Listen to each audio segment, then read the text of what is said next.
اللہ الرحمن الرحیم۔ السلام علیکم ورحمۃ اللہ وبرکاتہ۔ معزز ناظرین، آج ایک دفعہ پھر آپ کی خدمت میں حاضر ہو کر ایک دینی مسئلے پر گفتگو کرنے کی سعادت حاصل کر رہا ہوں۔ میں ہوں ڈاکٹر شوکت علی قاسمی اور آپ دیکھ رہے ہیں میرا یوٹیوب چینل ڈاکٹر مفتی شوکت علی قاسمی۔ ناظرین کرام، آج میں پارٹ 2 کے طور پر وصیت نامہ کا موضوع مزید آگے بڑھانا چاہوں گا، اور اس میں انشاءاللہ تعالی میں کچھ دلائل یعنی احادیث کی روشنی میں یہ بات واضح کرنے کی کوشش کروں گا۔ معزز ناظرین، انسان کی خوش بختی کے لیے اس سے زیادہ کیا بات ہو سکتی ہے کہ وہ اس دار فانی سے رخصت ہو رہا ہو اور اس کے ذمہ حقوق اللہ اور حقوق العباد میں سے کوئی واجبات باقی نہ ہو۔ لیکن اللہ سبحانہ تبارک و تعالیٰ کا پاک ارشاد مبارک ہے، خلق الانسان ضعیفا، کہ انسان کو اللہ تعالیٰ نے ضعیف پیدا کیا ہے، چنانچہ انسان ایک حالت میں نہیں رہ سکتا۔ کبھی مصروفیت کا تقاضا آ جاتا ہے تو کبھی بیماری آ پکڑ لیتی ہے تو کبھی سستی اور کاہلی کا شکار ہو جاتا ہے، جس کا لازمی نتیجہ یہ ہوتا ہے کہ انسان اپنے فرائض کی ادائیگی میں کوتاہی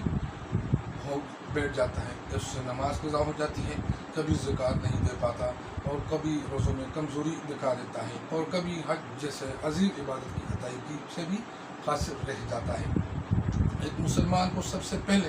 اس بات کا احساس کرنا چاہیے کہ وہ ان تمام واجبات کو مجھ سے پہلے ادا کر کے اپنا ذمہ بری کر دے، چونکہ موت نے اچانک ہی آنا ہوتا ہے اور اس نے کسی کو بتا کر نہیں آنا، انسان کے گمان میں بھی نہیں ہوتا، اور اوپر سے موت کا فرشتہ سر پر آ کر بیٹھ جاتا ہے اور اس سے روح قبض کر کے چلا جاتا ہے۔ لہٰذا اس وجہ سے رسول اللہ صلی اللہ تعالی علیہ وسلم نے وصیت کی تاکید فرمائی ہے کہ اگر کوئی واجبات ایک انسان کے ذمہ میں باقی رہ جائیں تو اس کی وصیت کو لکھ کر اس کے ورثاء ادا کریں۔ ورثاء کو شریعت نے اس بات کا پابند بنایا ہوا ہے کہ میت کے ترکہ میں سے 1/3 یعنی 1/3 میں سے اس کا وصیت جو اس نے جس مال کی ادائیگی کی ہے اس کی ادائیگی ورثاء پر یا پسماندگان پر لازم ہے، ضروری ہے۔ چنانچہ اس وجہ سے رسول اللہ صلی اللہ علیہ وسلم نے ایک ارشاد مبارک ہے، امام بخاری میں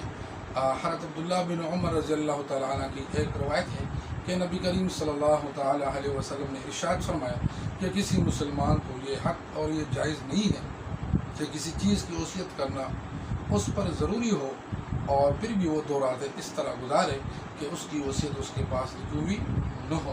اس پر حضرت عبداللہ بن عمر رضی اللہ تعالیٰ عنہ فرماتے ہیں کہ میرے اوپر ایک رات بھی ایسی نہیں گزری جس میں میں نے وصیت لکھ کر نہ رکھی ہوئی ہو۔ ایک دوسری روایت سنن ابن ماجہ میں حضرت جابر رضی اللہ تعالیٰ عنہ سے روایت ہے، رسول اللہ صلی اللہ علیہ وسلم نے ارشاد فرمایا کہ جو شخص وصیت کر کے دنیا سے رخصت ہو وہ سیدھے راستے پر سنت طریقے پر رخصت ہوا اور تقوی اور شہادت کی موت مرا اور مغفرت کی حالت میں دنیا سے چلا گیا۔ چنانچہ اس حدیث میں 5 بشارتیں ارشاد فرمائی گئی ہیں۔ سیدھے راستے پر وہ فوت ہو گیا، سنت کے طریقے پر اس نے زندگی گزار کر رخصت ہوا، تقوی کی موت اس کو نصیب ہوئی، شہادت کی موت مرا اور مغفرت کی حالت میں دنیا سے رخصت ہو گیا۔ چنانچہ اسی وجہ سے مجموع الزوائد میں ایک طویل حدیث ہے، حضرت فضل رضی اللہ تعالیٰ عنہ کی روایت ہے کہ ایک مرتبہ رسول اللہ صلی اللہ تعالیٰ علیہ وسلم نے مجھے ارشاد فرمایا کہ مجھے ہاتھ پکڑ کر مسجد میں لے جائیں۔ میں رسول اللہ صلی اللہ علیہ وسلم کو مسجد میں لے جا کر مسجد نبوی میں ممبر پر تشریف فرما گیا اور لوگوں میں اعلان فرمایا کہ اے لوگو، اگر کسی کا کوئی حق میرے ذمہ باقی ہو، کسی کو میں نے پیٹھ پر مارا ہو، کسی کو میں نے سخت الفاظ کہے ہو وہ ناراض ہو گیا ہو، اور کسی کا مالی حق میرے ذمہ باقی ہو تو ابھی میرا پشت بھی حاضر ہے، میں بھی حاضر ہوں، وہ مال کا بھی مطالبہ کرے اور مجھ سے مارنے کا بدلہ بھی لے لے۔ قیامت کی رسوائی سے دنیا کی رسوائی بہتر ہے۔ نبی علیہ السلام نے یہ ارشاد فرمایا اور کچھ صحابہ کرام کھڑے ہو گئے ہیں۔ کسی نے یہ کہا کہ میرے آپ کے ذمہ 3 درہم ہے، کسی نے کچھ کہا، کسی نے کچھ کہا۔ رسول اللہ صلی اللہ علیہ وسلم نے فضل رضی اللہ عنہ کو حکم فرمایا اور وہ ان کی طرف سے ادا ہو گئے ہیں۔ اسی طرح ایک صحابی نے آئے کہ حضرت آپ نے مجھے پشت میں مارا تھا حضرت رضی اللہ حضور صلی اللہ علیہ وسلم نے کہا، ارشاد فرمایا کہ آؤ مجھ سے بدلہ لے لو۔ اس نے کہا حضرت نہیں، آپ نے مجھے کپڑے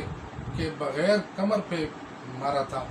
رسول اللہ صلی اللہ علیہ وسلم نے قمیص مبارک اوپر کی، اس پر وہ صحابی جپٹ پڑے اور ختم نبوت، وہ مہر نبوت جو کمر مبارک پر تھا تو اس پہ چھوما۔ عرض کیا حضرت میرا مقصد بدلہ ہرگز دینا نہیں تھا، میرا مقصد اس مہر مبارک کو دیکھنا تھا، اس کو چومنا تھا۔ اس روایات اور حضور صلی اللہ علیہ وسلم کی اس عمل مبارک سے معلوم ہو گیا کہ تمام مسلمانوں کو چاہیے کہ زندگی میں اپنے موت سے پہلے اپنے واجبات ادا کرے، چاہے وہ حقوق العباد میں سے ہو، چاہے حقوق اللہ میں سے ہو۔ اگر کسی سے نماز رہ گئی ہے، کسی سے روزہ رہ گیا ہے، کسی کے ذمے زکوٰۃ باقی ہے، کسی کے ذمے حج باقی ہے، تو وہ دنیا میں زندگی میں موت سے پہلے ان کی ادائیگی کی بندوبست کرے اور کوشش کرے، اور ساتھ ساتھ ایک مکمل اور تفصیلی وصیت نامہ لکھے کہ اگر خدا نخواستہ موت اچانک آ گئی اور اس کی ادائیگی کا اور پورا کرنے کا موقع نہ مل سکا تو ورثاء ان کے مال سے اور ان کے ترکے سے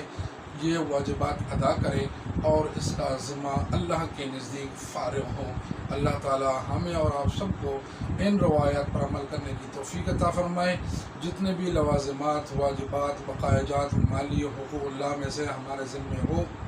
اللہ تعالی ہمیں ان کی ادائیگی کی، قضا کی، پورے کرنے کی توفیق عطا فرمائے، اور اس دور اچانک موت آنے کی صورت میں اللہ تعالی ہمیں وصیت لکھنے کی توفیق عطا فرمائے تاکہ ورثاء پسماندگان ہمارا واجبات ہمارے ترکے سے ادا کرے اور ہمارا ذمہ فارغ ہو۔ وآخر دعوانا ان الحمد للہ رب العالمین۔